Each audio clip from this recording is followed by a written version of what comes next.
Bila orang tu mula masuk perbahasan falsafah, dia mula masuk perbahasan falsafah, di sini dia akan ada beberapa masalah. Bolehkah Allah nak cakap dengan makhluk? Dia timbulkan persoalan. Kalau Allah bercakap dengan makhluk, artinya Allah telah buat sesuatu yang baru yang sebelum tu Allah tak buat. Kalau Allah buat sesuatu yang baru yang sebelum tu Allah Ta'ala tak buat, artinya ada perubahan pada Allah Subhanahu Wa Ta'ala. Kalau ada perubahan pada Allah Subhanahu Wa Ta'ala, artinya Allah bersifat dengan sifat makhluk yang berubah-ubah. Kalau Allah bersifat dengan sifat makhluk yang berubah-ubah, artinya ada Tuhan lain yang tetap. Itu bukan sifat Tuhan yang tetap.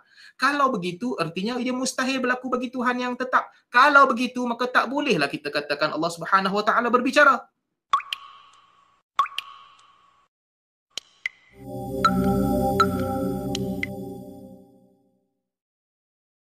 Soalan seterusnya yang kadang-kadang orang akan tertanya-tanya.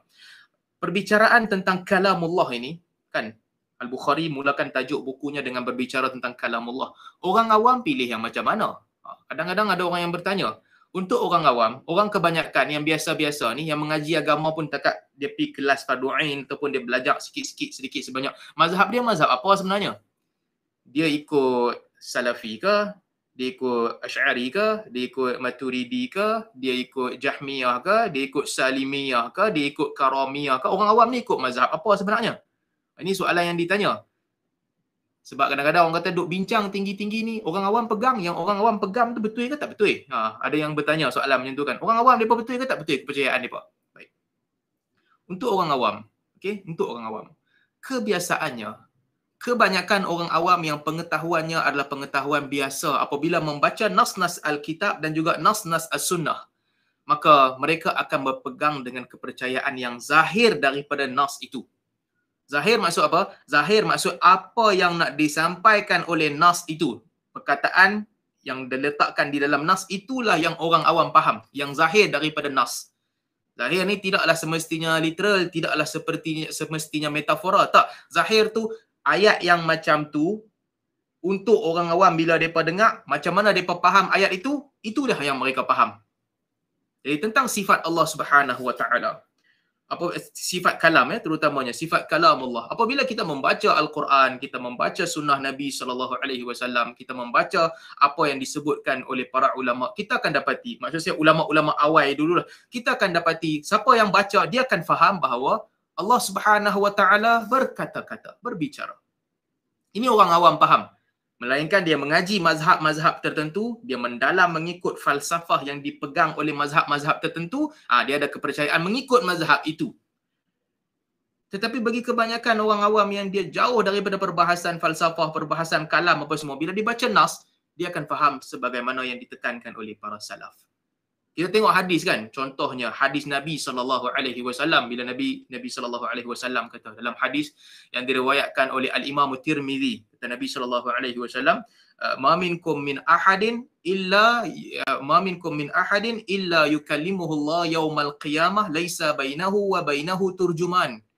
Tidak ada seorang pun daripada kamu melainkan pada hari kiamat kamu akan berbicara dengan Allah Subhanahu Wa Ta'ala tanpa ada penterjemah di antara kamu dan di antara Allah Subhanahu Wa Ta'ala.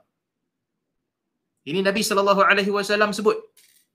Jadi untuk kebiasaannya, orang-orang yang dia tak belajar pun falsafah, dia tak belajar pun segala ilmu kalam ni semua ni, apa pun dia tak tahu. Bila dia dengar hadis-hadis begini, apa yang dia faham?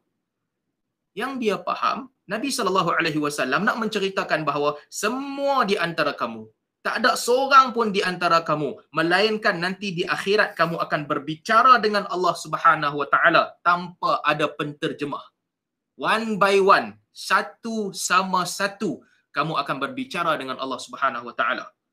Maka pada ketika itu dalam hadis Nabi SAW kata dia akan melihat ke sebelah kanannya, dia tak akan nampak apa-apa melainkan depan sahaja. Dia akan melihat di sebelah kirinya, dia tak akan nampak apa-apa melainkan depan sahaja. Dia akan lihat ke depan, dia akan dapati bahawa ada neraka tilqa wajhihi, di hadapannya dia nampak neraka.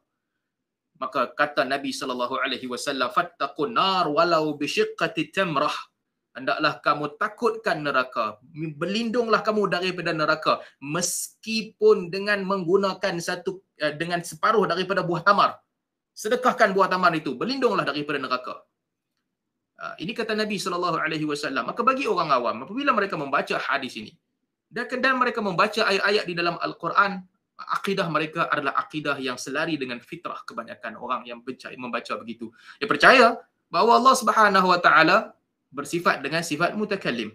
Bahawa Allah Subhanahu Wa Taala ada kalanya Allah akan berbicara dengan hamba-hamba Allah Subhanahu Wa Taala. Ini akidah orang awam. Akidah orang awam yang biasa. Mereka percaya bahawa Allah Subhanahu Wa Taala akan berbicara dengan makhluk-makhluknya, dengan siapa yang dikehendakinya, dengan cara yang dikehendakinya, pada waktu yang dikehendakinya. Bila Allah nak, Allah berbicara. Okey. Bila orang tu mula masuk perbahasan falsafah, di sini dia akan ada beberapa masalah. Bolehkah Allah nak cakap dengan makhluk? Dia timbulkan persoalan. Kalau Allah bercakap dengan makhluk, artinya Allah telah buat sesuatu yang baru yang sebelum tu Allah tak buat. Kalau Allah buat sesuatu yang baru yang sebelum tu Allah Ta'ala tak buat, artinya ada perubahan pada Allah Subhanahu Wa Ta'ala. Kalau ada perubahan pada Allah Subhanahu Wa Ta'ala, artinya Allah bersifat dengan sifat makhluk yang berubah-ubah. Kalau Allah bersifat dengan sifat makhluk yang berubah-ubah, artinya ada Tuhan lain yang tetap. Itu bukan sifat Tuhan yang tetap. Kalau begitu, artinya ia mustahil berlaku bagi Tuhan yang tetap. Kalau begitu, maka tak bolehlah kita katakan Allah Subhanahu Wa Taala berbicara. Nampak tak? Bagaimana apabila falsafah ini memasuki akal manusia? Akal manusia akan dia duk kira-kira kaedah-kaedah falsafah. Akhirnya, dia ikutlah mazhab-mazhab mana yang dia nak ikut. Tetapi bagi orang yang dia tak belajar falsafah, bagi orang yang tak belajar ilmu kalam, dia tak belajar falsafah, otaknya tidaklah dimasuki dengan perbahasan-perbahasan begini. Apabila mereka membaca nas-nas Al-Quran, mereka membaca nas-nas hadis Nabi SAW, mereka dengan mudah akan memahami apa yang dikehendaki dalam nas itu, apa yang patut dipahami daripada nas itu. Itu sekadar beberapa selingan awal lah sebelum kita nak masuk membaca hadis-hadis dalam kitab Khalq Af'alil Ibad. Okey, seterusnya. Minum sat kecil dulu. Bismillah. Minggu lepas kita dah baca hadis yang pertama, hari ini kita nak baca hadis yang kedua pula.